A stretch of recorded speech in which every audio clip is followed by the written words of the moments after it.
E buongiorno cercatori di minerali. Sono tornato al fiume a caccia di pietre preziose. Intanto vi do il benvenuto al mio canale se siete nuovi e bentornati invece se siete miei amici a tempo.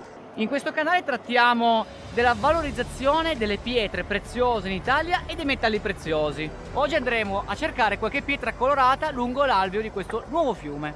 Infatti si dà il caso che grazie alla breve, seppur intensa, piena idrica che ha fatto qualche giorno fa, potenzialmente potremo trovare delle nuove pietre affioranti lungo questo alveo. In particolare mi riferisco a rocce principalmente metamorfiche.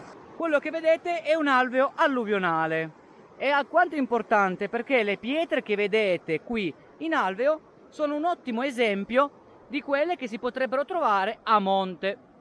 Quindi qua, ad esempio, ho trovato una pietra verde composta da anfiboli principalmente. Vediamo ad esempio dell'attinoto verde, vediamo ad esempio in questo caso il glaucofane blu. Ci sono anche dei micascisti, ci sono dei metagabbri, ci sono delle serpentiniti, ci sono anche delle vene a quarzo, ci sono delle vere e proprie quarziti. Ad esempio qui ci sono anche delle rodingiti. Tutte queste rocce sono interessantissime. Infatti, da un punto di vista puramente pratico, la loro struttura litologica, i minerali che le compongono e soprattutto i giochi cromatici possono permetterci di tirar fuori dei piccoli oggetti per la nostra abitazione, per esempio, oppure per della gioielleria, dell'oreficeria.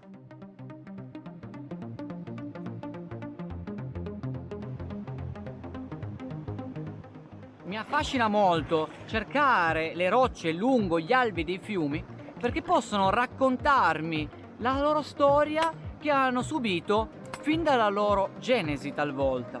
Ovviamente sto generalizzando, in quanto bisognerebbe condurre degli studi più specifici e soprattutto particolareggiati. Ad occhio non riuscirete a raccontare molto e soprattutto quando le taglierete, già alla taglierina potreste vedere qualche informazione in più, ma solamente poi il microscopio che otterrete la maggior quantità di informazioni. Ma questi sono più che altro studi accademici.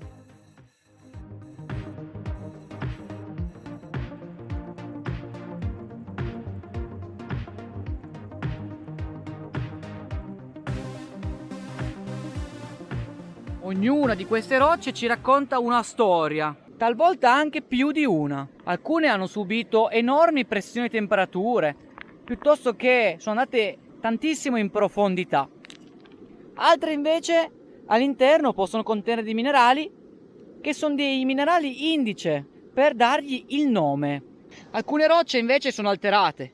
Sostanzialmente i minerali si stanno alterando chimicamente, in quanto nel fiume l'acqua e volendo anche l'esposizione con l'atmosfera, ecco che alcuni minerali non sono stabili e tendono a diventare qualcos'altro.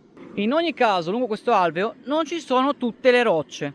Di solito ci sono quelle che subiscono meno gli effetti dell'erosione meccanica e dell'alterazione chimica. Quindi troviamo rocce composte principalmente da quarzo, un minerale molto comune sulla faccia della terra. Guardate, ne trovo anche altri proprio qua.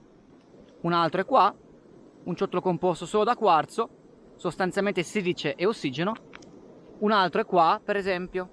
Vedete, è molto comune in questo alveo fluviale. Una roccia invece composta da diversi minerali, in questo esempio, è la serpentinite. La serpentinite è composta in questo caso principalmente da due minerali, il serpentino e la magnetite, minerale di colore nero che viene attirata dal magnete, che spesso trovate all'interno dei vostri concentrati di lavaggio, soprattutto i cercatori d'oro. Le rocce sono composte da uno o più minerali, però questi minerali ovviamente sono composti a loro volta da degli atomi. Significa che in particolari condizioni di temperatura e pressione, magari quelle strutture cristalline non sono stabili. Un minerale diventa un altro e dalla peridotite troviamo poi la serpentinite. Adesso, a parte tutta questa spiegazione geologica, mettiamoci a lavoro, cerchiamo qualche pietra, perché soprattutto in questo caso specifico è una materia molto pratica e soprattutto interessantissima, perché non sapete cosa potreste trovare quel giorno al fiume. Alcuni di voi mi hanno chiesto tramite commenti e mail perché cerco le pietre lungo i fiumi. Cercando questo tipo di risorse, soprattutto iniziando a cercare l'oro, cioè il metallo nobile lungo i fiumi, mi sono via via imbattuto sempre in ciottoli più strani. A un certo punto la passione è stata inevitabile, tanto che ho iniziato anche i miei studi universitari per questo motivo, proprio camminando lungo i fiumi, chiedendomi che cosa avevo di fronte, se poteva diventare qualcos'altro, che cosa mi raccontava. Capite quindi questo argomento quanto sia, poi a mio parere, poi fatemi sapere anche la vostra qua sotto nei commenti, molto affascinante.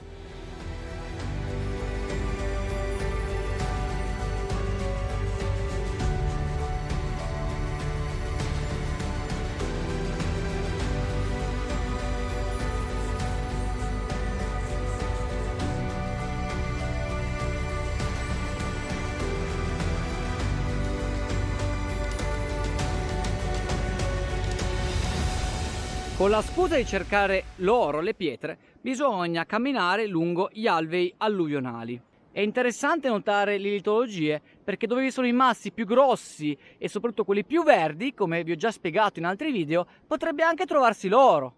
Questo per esempio è un locale freno naturale importante e qua dietro sotto questa sabbiolina potrebbe esserci una concentrazione aurifera. Quindi cogliamo due piccioni con una fava, in poche parole, perché dove vi sono i freni naturali in questo contesto trovo le gemme preziose. Si tratta principalmente di pietre verdi più o meno semitrasparenti, ma anche molte altre rocce meno nobili ma comunque molto interessanti una volta levigate e lucidate. Si dà il caso che però questo freno naturale sia molto importante per il cercatore d'oro, soprattutto a comprendere come funziona, perché nel caso in cui non venisse spostato dalla piena potrebbe favorire di nuovo l'arricchimento di nuove pagliuzze d'oro in tal punto. Comunque ragazzi, adesso ho raccolto un bel po' di rocce, andiamo a tagliarne qualcuna, vediamo cosa esce e poi facciamo ancora due parole conclusive.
Allora, bentornati ragazzi, spero che in questo video vi siete divertiti, che qualcosa di nuovo l'abbiate imparato. È sempre mio obiettivo quello di insegnarvi qualche nuova pillola di geologia, di mineralogia, molto sempre semplici le cose che cerco di dirvi, proprio per farvi comprendere come questa pratica, questa passione della ricerca di minerali, tra cui l'oro, tra cui le gemme, tra cui anche solo dei comuni ciottoli, possa dare grandi soddisfazioni dal punto di vista collezionistico.